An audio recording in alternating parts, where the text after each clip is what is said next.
মুর্শিদাবাদের সাগরদিঘি ব্লকের কাবিলপুর অঞ্চলের পাকালপাড়া গ্রামের আলম, যিনি এলাকায় ছোলাওয়ালা আলম নামে পরিচিত, আজ সকলের অনুপ্রেরণা হয়ে উঠেছেন। অত্যন্ত দরিদ্র পরিবারের মানুষ হলেও আলমের হৃদয়ে ভরা ভালোবাসা ও মানবিকতায় জীবিকার তাগিদে তিনি গ্রাম ও পাড়ায় ঘুরে ছোলা বিক্রি করেন। কিন্তু আশ্চর্যের বিষয়, তিনি অনেক সময় স্কুল পড়ে বাচ্চাদের ফ্রিতে ছোলা খাওয়ান। আলম বলেন, ফ্রিতে দেওয়াই আমার স্বপ্ন। বাচ্চাদের মুখে হাসি দেখলেই শান্তি পাই।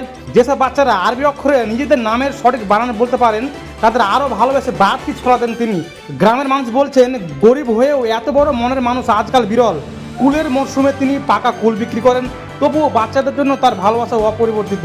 আলমের এই মানবিকতায় আজ সাগরদিঘির গর্ব, যেখানে অর্থ নয়, হৃদয়ের সবচেয়ে বড় সম্পদ। রোজ রোজ এমনি দেন, এমনি দেওয়ার স্বপ্ন। আমি শিক্ষা প্রতিষ্ঠানকে ভালোবাসি, তাই তো দেখতে পাচ্ছেন, ইনি ছোলাওয়ালা, অত্যন্ত দরিদ্র, কিন্তু সবকে ফ্রি ছোলা দিয়ে দেয়। সবকে ফ্রি ছোলা দিচ্ছে। দেখতে পাচ্ছেন, আলমদার ছোলাওয়ালা সবকে ছোলা খাওয়াচ্ছে। ইনি সবকে ফ্রিতে ছোলা দেন। সাধারণত দেখতে পাচ্ছেন, খুব গরিব ব্যক্তি, কিন্তু তার মনটা অনেক, তিনি খুব গরিব ছোলাওয়ালা ব্যক্তি, কিন্তু তিনি মনটা অনেক বড়। হ্যাঁ হ্যাঁ, মামা ছোলা খাবে। দেখতে পাচ্ছেন, অনেকগুলো ছেলে আছে। এই আস্তে আস্তে আস্তে আস্তে আস্তে আস্তে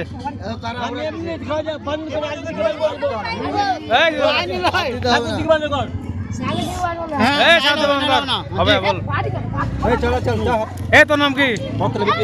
আব্দুল আহমেদ বানান বল।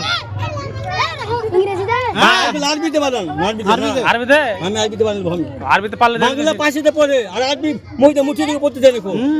আরবিতে আরবি আর বাংলা পারছো কি? বাংলা শিখছে সবাই।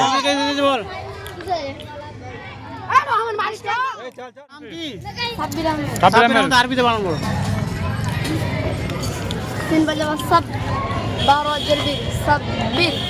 আলমদা শুনেন হলো। হ্যাঁ, প্রথম তো হয়েছে। হ্যাঁ, তারপরে আপনি মাপেন মাপেন। আহমেদ। বাস বাহ, কাজ হয়েছে। বানাতে বড়, কিন্তু কঠিন কঠিন। আরবিতে নামের বানান বললে তিনি তাকে ফ্রিতে দিবেন। এটা হ্যাঁ, ভালো বলেছে। তিনি একজন ছোলাওয়ালা গরিব ব্যক্তি, তিনি ছোলা বিক্রি করেন, কিন্তু মনটা অনেক বড়। আমার স্বপ্ন নাই আমার।